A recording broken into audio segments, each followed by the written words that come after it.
Virginia Tech, for as long as I can remember, has been a tournament in or out. They have been on the bubble. They have been off the bubble. They have been in the tournament. They have not made the tournament. And it looks like the trend is going to continue this year because once again, they are on almost like they're on the outside looking in. Greetings and salutations, and welcome to the Odd Coaches Podcast, the global authority on coaching leadership, where coaching wisdom meets real talk. I am your host, Dr. Keith Adams, and on today's Throwdown Thursday edition, in segment 1, we are getting you ready for conference tournaments. We're going to talk about the men's bubble. In segment 2, we're going to talk about the teams you need to follow on the women's side, and there's some problems at Pitt. Glad we have some folks to help us with that. And in segment 3, we're back to 24, the Big Ten's blueprint for the future. And Trinidad and the NCAA had a little conflict. Joining us today, our basketball correspondent, the one who got away, Danny Thompson, and our favorite administrator, Robert Abney, is here. Gentlemen, the men's net top 5, we got Michigan. They're good. Duke, they're not as good as you think, but that's okay. Arizona can't drop 2 straight, but it happens. 4 is Houston, and 5 is Purdue. 6 is Gonzaga because they are a mid-major, but the mid-majors, 17 is St. Louis. Again, their coach is out of there, so start looking. 23 is Utah State from the Mountain West. 26 is St. Mary's from the West Coast Conference. 41 is San Diego State from the Mountain West, and 42 is Santa Clara. So something's going on out west, but we've got 2 teams we're going to pause on. One is Auburn. Auburn is currently ranked 34 in the net. They are 14 and 11 overall as of our taping. They're in the SEC. They've got a projection from 8 to 12. Their road record is 2 and 5. Their neutral record is 3 and 3. Their home record is 9 and 3. They are 4 and 10 in quad 1 games, 2 and 1 in quad 2 games, 2 and 0 in quad 3, and 6 and 0 in quad 4. Last week they got 2 votes in the AP rankings, 2 votes, and nothing in the coaches poll. Robert, you know I'm not a fan of Auburn basketball based on the transition and all of the hubba-to-do about who they hired. But that's a high net ranking, very low performance. What are you thinking about Auburn? So let's compare that with another resume, shall we? So we have a team that's 17 and 8. That's their overall. They are 4 and 4 on the road. They're 1 and 1 neutral. They are 12 and 3 at home. They are 3 and 6 quad 1, 4 and 2 quad 2, 2 and 0 quad 3, 8 and 0 quad 4. Would you think that team is higher in the net than Auburn, meaning above them, or lower in the net than Auburn? Based on the data presented, they should be higher in the net. More than likely, they should be higher. So that happens to be Texas A&M. Texas A&M is number 43 in the net. They are between aforementioned Santa Clara and New Mexico, who will not make the NCAA tournament unless they win the Mountain West tournament. And that's why we shouldn't pay attention too much to the net. All right. And speaking of that, Danny, I'm going to give you Virginia Tech. Virginia Tech right now is 56 in the net. They're 17 and 9 overall. They're in the ACC. They are projected to be an 11 or 12 seed. On the road, they're 3 and 4. On neutral sites, they're 2 and 2. At home, they're 12 and 3. Quad 1, 3 and 7. Quad 2, 4 and 1. Quad 3, 3 and 1. Can't have a loss in quad 3. And quad 4, they're 7 and 0. AP, no rank. And coaches poll, they are not ranked. What are you thinking about that resume for Virginia Tech, sir? All thing I'm thinking about that resume is why are they not higher than freaking Auburn at this point? I'm Because sure. Virginia Tech, for as long as I can remember, has been a tournament in or out. They have been on the bubble, they have been off the bubble. They have been in the tournament, they have not made the tournament. And it looks like the trend is going to continue this year because once again, they are on almost like they're on the outside looking in. I try to pay attention to the bracketology on ESPN as much as I can around this time of year. And right now, Virginia Tech is one of the first four out as of right now. So you sit back and wonder how I'm going to a wrestling adage here. How in the blue hell is Virginia Tech on the outside looking in? And Auburn, I mean, we already know why, but I'm going to throw this question out there anyway. Auburn, who is god awful as far as you looking at as far as the SEC goes, they are in the high 30s and are projected to be an 8 seed in the NCAA tournament. How? How? Well, So we're going to have this conversation because we got about 5 weeks left. I'm gonna throw this at you, Robert. The Big Ten is trying to get 10 teams. Hang on. Let's just for fun. Let's do another resume comparison. Feel free, sir. Okay. So again, we've got another Power 4 school here. They are 4-5 road, 0-1 neutral. They are 13-2 at home, 17-8 overall. They are 3-4 in quad 1, 3-4 in quad 2, 3-0 in quad 3, 8-0 in quad 4. Based on that, and comparing that to Virginia Tech's resume, again, should they be above Virginia Tech in the net or below? Because Virginia Tech's in the 50s with that resume, which is slightly better than Virginia Tech, I'm going to say they should be higher. What say you, sir? the scary thing about it is I know the team he's talking about, and wow. But go ahead. So the team I'm talking about is Missouri from the SEC.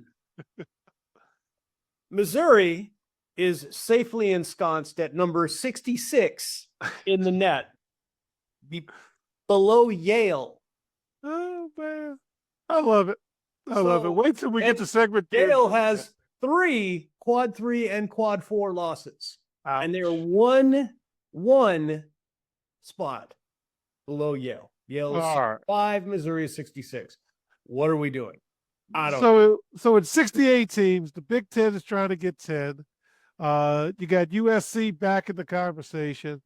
Auburn's on a 3-game skid, testing the committee's patience. I'm sure the committee will continue to look after Auburn, I'm sure. Miami of Ohio is an undefeated team with a strength of schedule of 347. And the West Coast Conference should have 3 teams in it based off data. And you've got Ohio State, who are 0-7 in quad 1. I don't even know where they are in the net. And New Mexico, they're not going to get in, I don't think. So, Robert, what are you thinking as we head into the last 5 weeks of the season? Anybody we should watch? Anybody we shouldn't watch? What do you think? Well, I am very unfortunately I'm very rarely right when it comes to these bubble teams because my personal preference is always for chaos. So I want mid majors in. You know, I think Miami of Ohio should be in, as long as because the MAC is, aside from Akron and Kent, the MAC is terrible. So if they lose to somebody besides Akron or Kent in the conference tournament, then yeah, you probably shouldn't get in. But if they lose to Akron in the conference championship game, they should be it.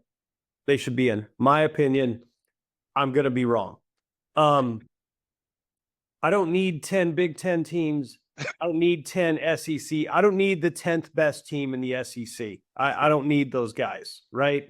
I would much rather have Santa Clara, who incidentally is ranked higher than Virginia Tech, is ranked higher than Missouri.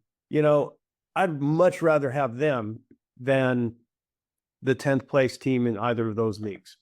Now, is that just me?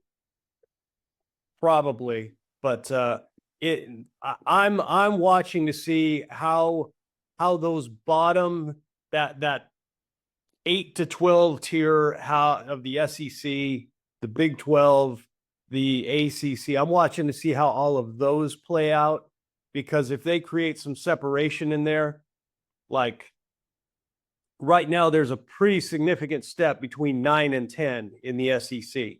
If that gap widens, that tells me that 10 and down, they're not getting in, right?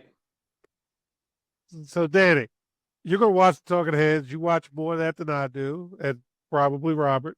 And they're going to scream and holler about these teams coming in and coming out. But every week, we discuss basketball like this. I think we could be on the committee and be objective.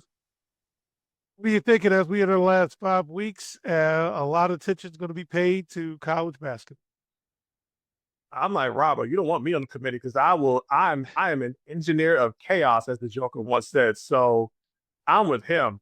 I want these mid-majors to get into this tournament. I don't want to see these bottom feeders of these power conferences get into the big dance. And the crazy thing about it is, this would be even more chaotic if those bottom feeders get into the dance and they go far in the tournament. So that creates more chaos. So I'm okay with it. But I'm also a realist at this point, because I was against conference expansion all those years ago when the SEC and the Big Ten were going to compete with each other to see who's the bigger, badder conference when it came to football. And it hurt basketball in a sense, because now there's no Pac-12.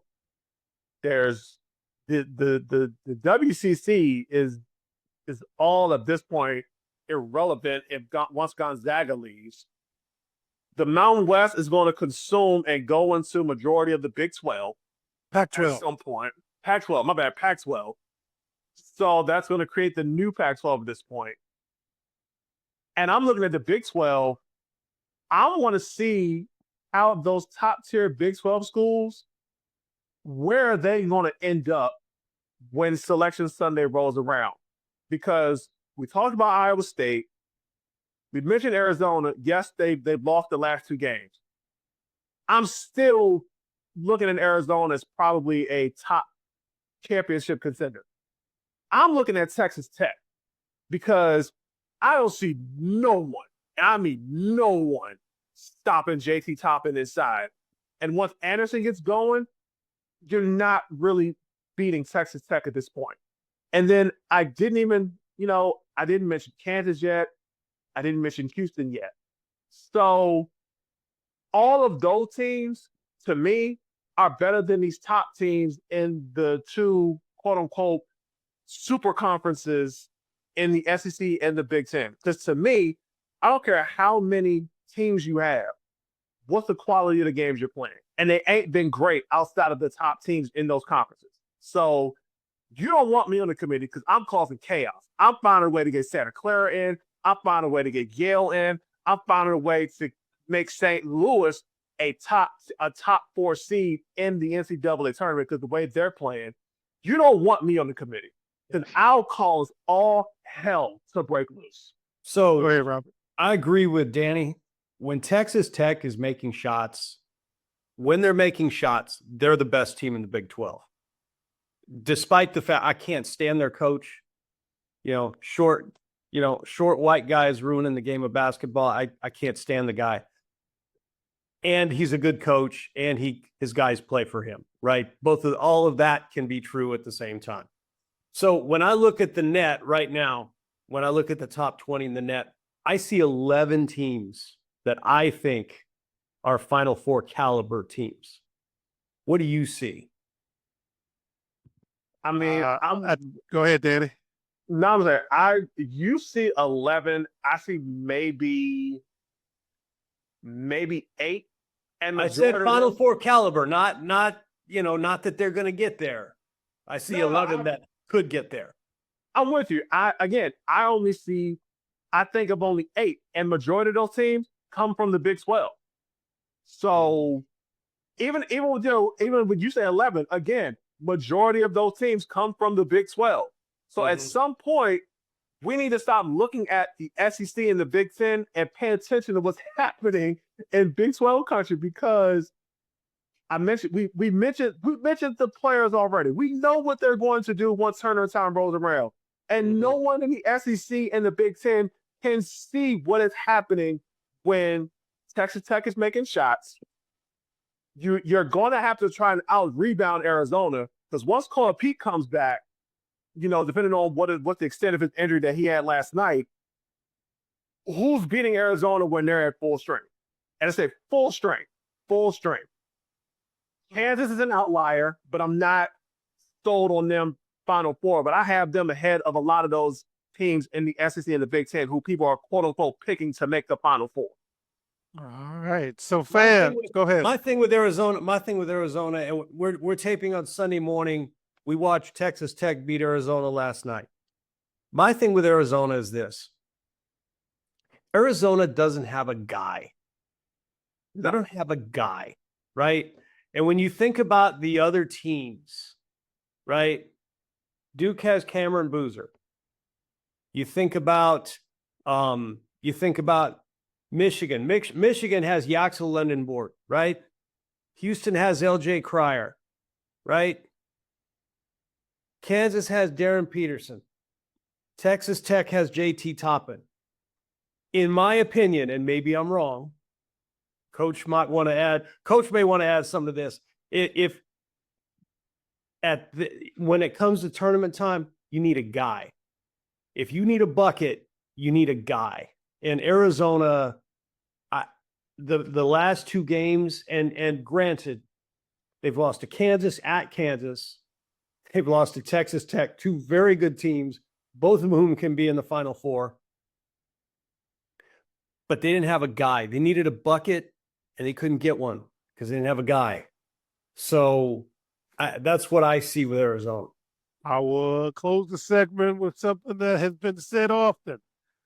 Big-time players step up in big-time situations, and big-time teams win big-time games. So as I'm watching, I don't see Arizona as big time.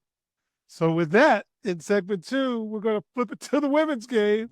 Again, no bump conversation, but at the end of the game, Fowler's getting the ball and everybody knows it, and he's still going to make the shot.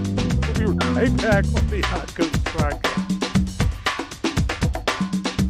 Hi, everyone.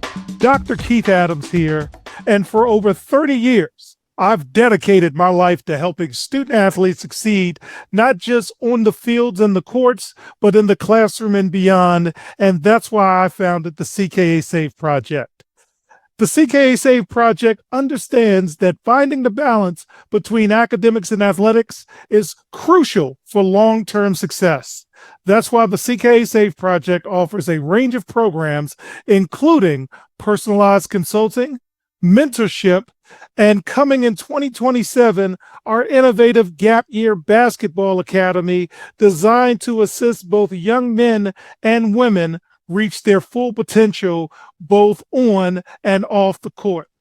I'm incredibly excited to announce that the CKA Save Project is now partnering with the Cascade Sports Network. This partnership will allow us the opportunity to amplify our message and reach even more student athletes through the Odd Coaches podcast and other exciting initiatives. Join the CKA Save Project and the Cascade Sports Network as we empower the next generation of student athletes.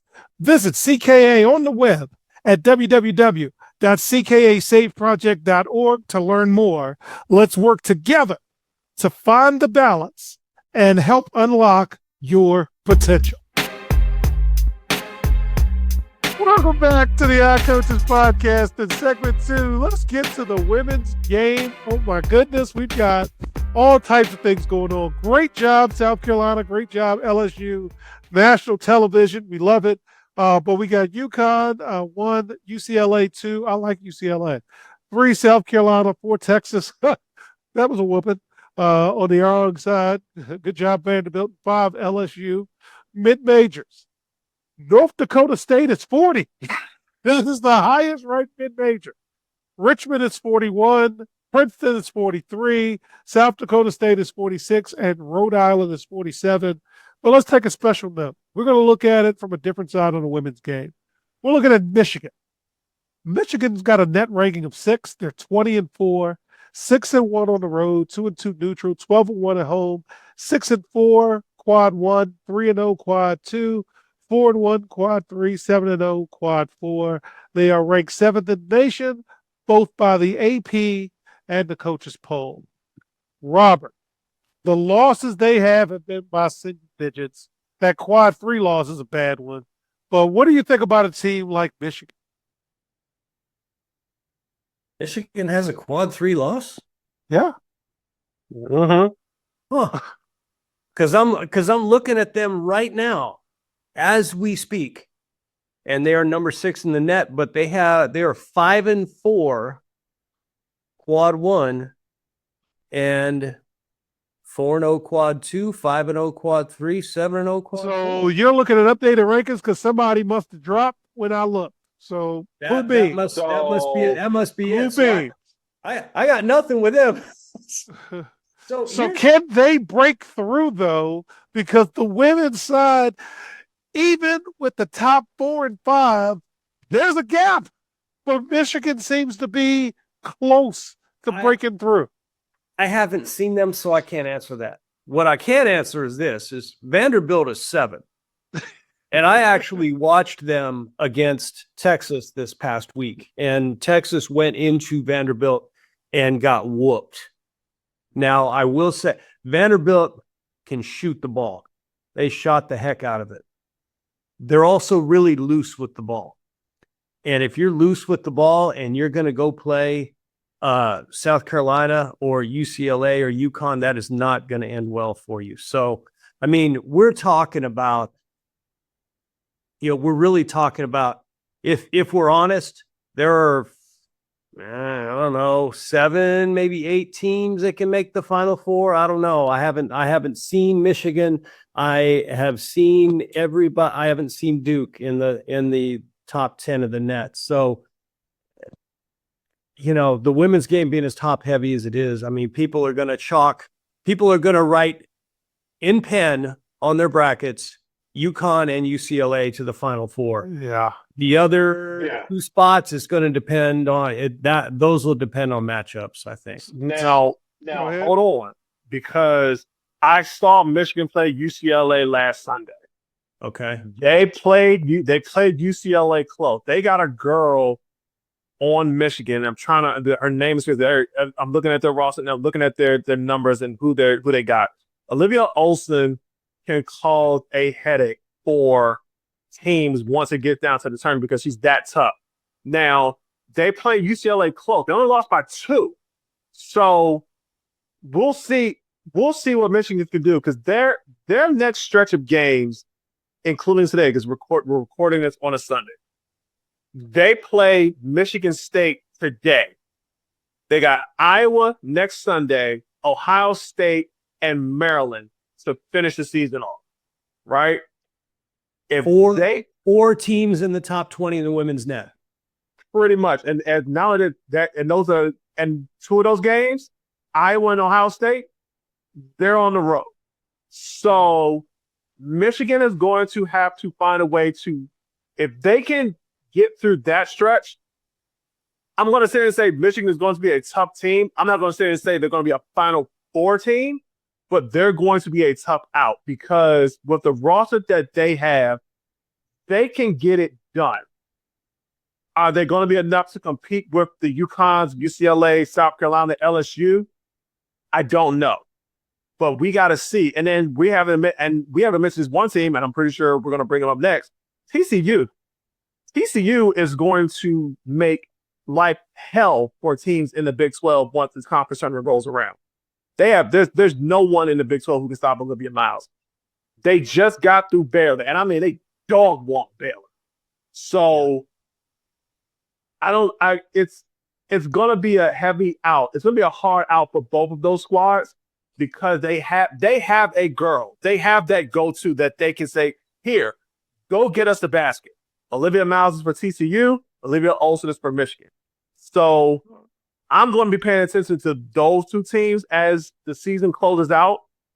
But as far as the Michigan standpoint goes, they're going to have a tougher role because they got those 4 top 20 games to finish the season out starting today. Yeah. So let's talk real quick because Michigan, TCU is by you, right, Robert? What's that? TCU was within driving distance to you, correct? No, TCU's up in Fort Worth. That's about 2.5 hours. Baylor's an hour.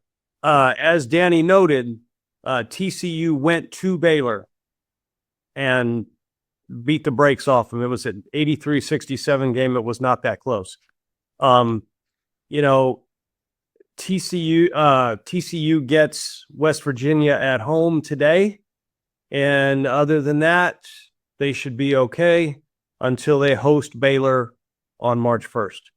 All right. So it'll be interesting to see.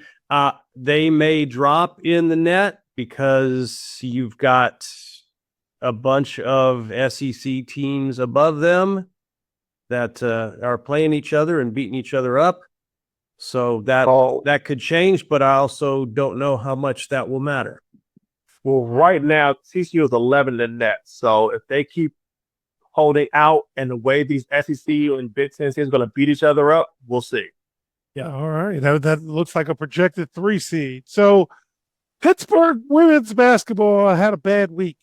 So there's a lawsuit. So 6 former Pittsburgh women's basketball players filed individual lawsuits last week alleging Title IX violations and a pattern of psychological and emotional abuse.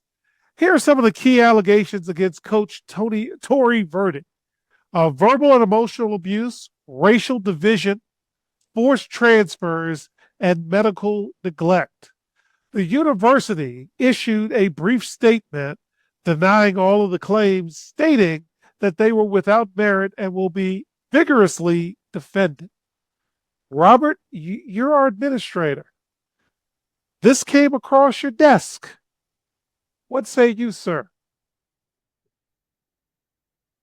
So my initial question, because this doesn't appear to have been the case, is why is he not on administrative leave while all of this is investigated, right?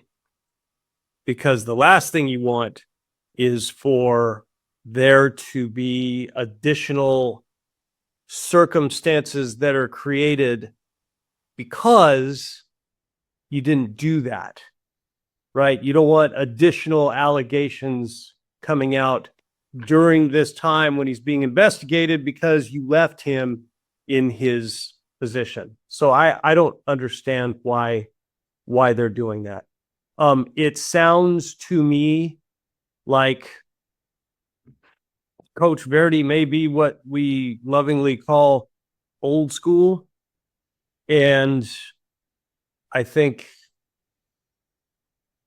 in the past 10 years or so, I think our young people have changed to the point where those methods that we call old school are not all that effective anymore. And as a result, the coaches who tend to get more out of their teams don't use those tactics. And without knowing exactly what has happened there, or without watching the coach, I have no idea. But based on the allegations that are being made, that's what it sounds like. And it doesn't appear he's on administrative leave yet, but if I'm the athletic director there, that's the first thing I'm doing once I get off this podcast, right? Yes. With pay, by the way. I'm a fan of administrative. Give you leave. Administrative leave. You put people on leave with pay because then they can't say that you are withholding. You're messing with their conditions of employment, right? All right. So, Danny, you're a player. You read the allegations. What are your thoughts, sir, before we wrap up this segment?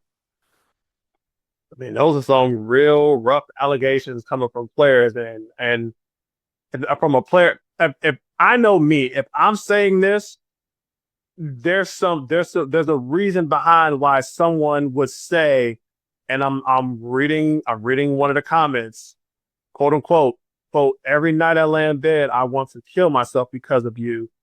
And threatening, and then also it says he's also threatening international by go back home because ICE is coming. If you're saying this type of stuff to a player, that goes beyond the old school way of talking to your players. Because when I was being coached, and coach, you can vouch for this. You can coach me hard all you want.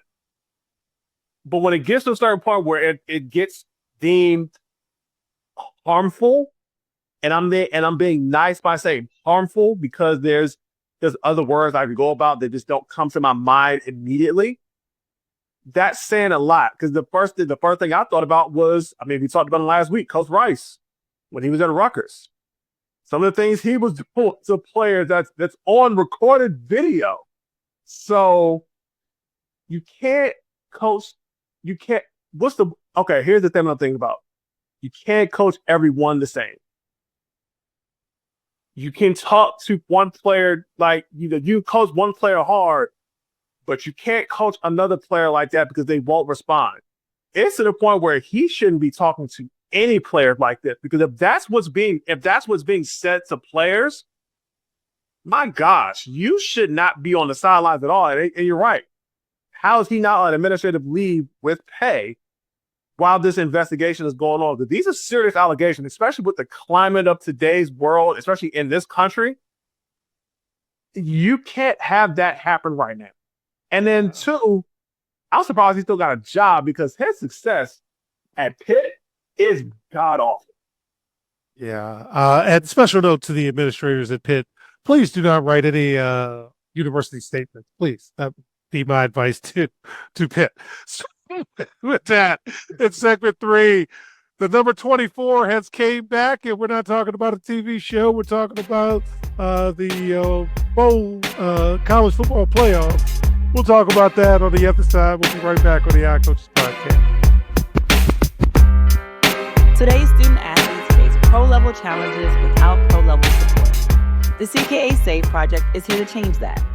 For 16 plus years, Dr. Keith Adams and his team have provided comprehensive academic and athletic support from middle school through post-graduation transitions.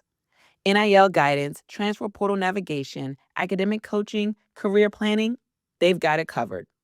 The CKA SAVE project. When your future is on the line, experience matters.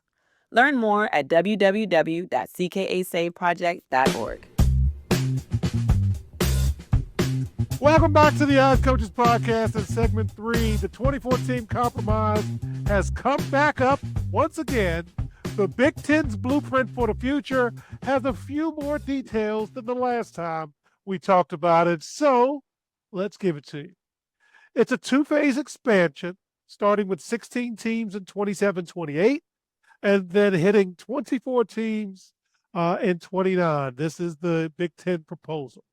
You will have a 23+1 model where you will have 23 at-large bids based on rankings, and we cooked the books there, plus 1 guaranteed spot for a group of 6. No automatic qualifiers. The Big Ten argues that AQs, using the verbiage, matter less as the field grows. The top 8 get a bye. The first and second rounds would be played on campus. The quarterfinals and semifinals will return to the traditional bowl sites. We will have no need for conference tournaments. SEC's not happy with that. And when you lose conference tournaments, you lose about $200 million. But the 24 field team creates 10 additional games for open bidding, which is the primary strategy to offset the loss of title game revenue. Robert, you are our favorite administrator. This proposal has come across your desk. What say you, sir? Well, let's start with Notre Dame, because all playoff conversations start with Notre Dame, don't they? Yep. There's no spot in there for Notre Dame. And given the TV rights that they carry, seems like that should be a thing. I think that, I mean, this is where we're going to wind up anyway, so it's fine. But you're talking about, people already having media rights, existing contracts for conference championship games, bowl games, etc. And how are those going to be addressed? Do you just say, okay, ESPN, you had the SEC championship games, so now you get these 3 first round and 2 second round games as consolation? I don't know. That's something that, to me, that's the biggest thing they've got to figure out. You've got all of these existing contracts. You've got Notre Dame and their media rights contract with NBC. And between all of that, you've got to sort all of that out and get those people on board. Because if you don't get those people on board, the Big Ten and the SEC can propose whatever they want. If the media rights people if the media is not going to put out money, if they're not willing to pay for those games or not willing to break their existing contracts, none of that matters. All right. So, Danny, I'm going to come to you, and I want to come to you because the last 2 segments we talked about some middle-of-the-road teams, some teams that probably should make the tournament, whatever. So when I listen to the national media and 24 comes up, there's a lot of gnawing and gnashing of teeth about it should be 12, it should be 16. But yet I'm going to hear about how Auburn men's basketball should make the NCAA tournament. So I don't see a difference with having 24, shouldn't go more than that. Plus the FCS model has 24 and it works fairly well. Yeah. So as you see this, as somebody who studies the NCAA basketball tournament, and I'm throwing 24 at the football tournament in you, and yes, Notre Dame would probably be in the top 20, so they kind of finagle their way in theory, not practice. What do you think, Danny? The 2014 model is something that I thought was coming sooner rather than later. I thought they were going to agree to it when they were voting on it a couple weeks ago. It avoids the conversations of woulda, coulda, shoulda. Because the playoff this year, everybody's looking like, man, Notre Dame should have got in. No, they shouldn't. Because you weren't going to get it over Miami. Miami beat them. If you look at it from a head-to-head standpoint, Miami beat them.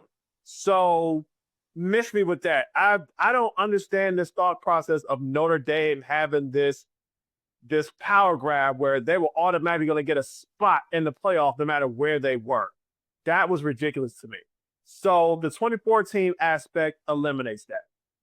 Here's what caught my mind is the no AQs.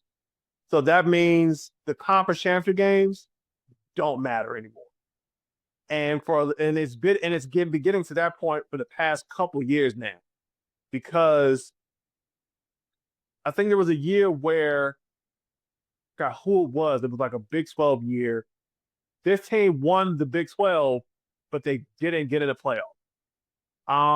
We go back to the 1 year before, when Florida State won their conference. And they're sitting back talking about, but they're not the same team because they didn't have their quarterback. They won their conference. They went undefeated. But then they want to throw into, but who'd you beat? Shouldn't matter.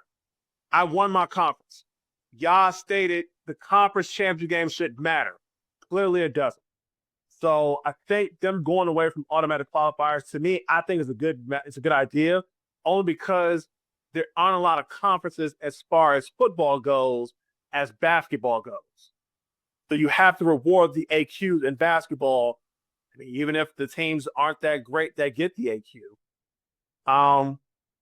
So you have to look at it differently. I think the way they're going about this is it might be a good thing. You still get the group of 6 in there, so that's still a good look for them. So I want to see where this goes because I want to see who's going to get fed up first with after this season's over and see what happens afterwards. Yeah. All right. So to close up, Trinidad Chambliss won his court case.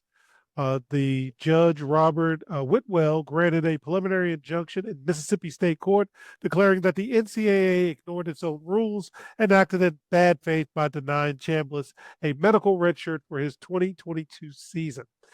He had a respiratory issue at Ferris State. So, Robert, to close us out, for decades, the NCAA word was final. Now players are winning in state court. Is the NCAA effectively a lame duck organization until Congress intervenes? Yes. I mean, they have in these spots where they actually choose to try to go to court to enforce some rule, they're losing. Right. And they have been for a while. And let me make this clear. I don't think that's a good thing necessarily. I think that an organization should be able to enforce eligibility rules. And they did this to themselves. And we've established that. They've done this to themselves by how they have managed eligibility and benefits and all of that stuff all along. And we if you go back through our show episodes, it's well chronicled, how we feel about the NCAA and what has happened over time. It's not helpful to the NCAA. It doesn't, and because we talk all the time about people. They knew what the rules were. They understood the assignment. You can't do that right now. Yeah. Because nobody knows what the rules are. Yeah. And if there's any question, you just go to court and you keep going until you find the judge that will give you the answer you want. And unfortunately, that's not just an NCAA thing. That tends to be that's where we are as a country right now. And I don't know how we get away from that. Danny, I want to ask you this, because I'm coming at it from an administrative standpoint and running an educational nonprofit to empower student athletes. So bless your heart, you went through it. But the NCAA argued that Chambliss wasn't incapacitated because he chose medication over surgery.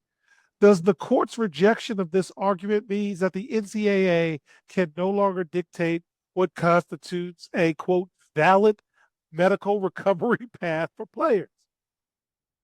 How's the NCAA going to regulate that when none of them have any medical background to associate what incapacitation means? Because at that point, he could not play, whether it was due to medication or injury. He couldn't play because of a medical reasoning.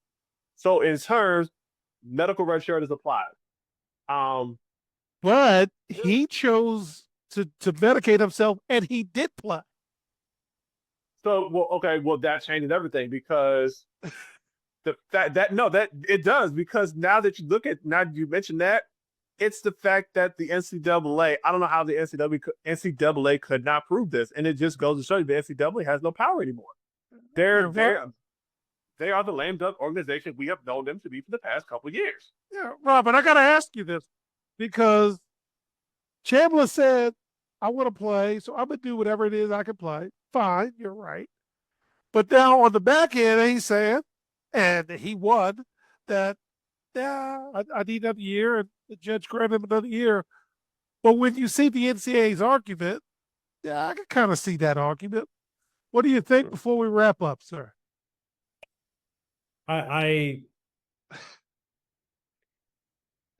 We don't know what the rules are anymore. I mean, we don't. And I'm not sure. I'm not sure how the NCAA is going forward. I mean, all of these rules are basically, they're being bypassed in one way or another. And I just don't know how. I don't know where we're going. I fear I fear it's not the best path that we are taking, but Yeah. this is the world we live in, gentlemen. Like this. The NCAA has won one court case when it comes to eligibility rules, and that was with Bediako from Alabama. He's just been ruled ineligible as of a couple of days ago. So the NCAA's track record is trying to find out what is deemed eligible. They ain't looking too good right now. And if that's the case, and Trinidad Chambers just became that engineer of chaos that we have been talking about this entire episode. So, and if I'm an NCAA Division I athlete right now, and I mean I'm staying as long as I can. If I can get a 6th year, Which we've seen, an 8th year, which we've seen, a 9th year, which we've seen, and get paid, why would I not do that? Why would I not do that? Hard to blame. It's you can't blame the players for this situation. The players did not create this. Are they benefiting from it? Yes, as they should. But you can't blame them for it. Ouch. All right, this has been good. So on behalf of our cavalcade of stars, I'm Dr. Keith Adams saying thank you for listening and or watching the Odd Coaches Podcast, the global authority on coaching leadership, where coaching wisdom meets real talk. Also seen on the Cascade Sports Network. You can follow us on the X platform at Odd Coaches. For more information about the CK Safe Project, want to make a donation, please visit us on the web at www.cksafeproject.org, and we will see you on the sidelines. Until next time, take care. We hope you enjoyed today's show. The Odd Coaches Podcast drops new episodes every Tuesday, Wednesday, and Thursday. Make sure you subscribe to the Odd Coaches Podcast on YouTube, Spotify, and iHeartRadio. Follow the Odd Coaches Podcast on the X platform at Odd Coaches. Follow Dr. Keith Adams and the CKA Safe Project on social media at CKA Safe Project. For more information about the CKA Safe Project, visit them on the web at www.ckasafeproject.org. See you next time on the Odd Coaches Podcast.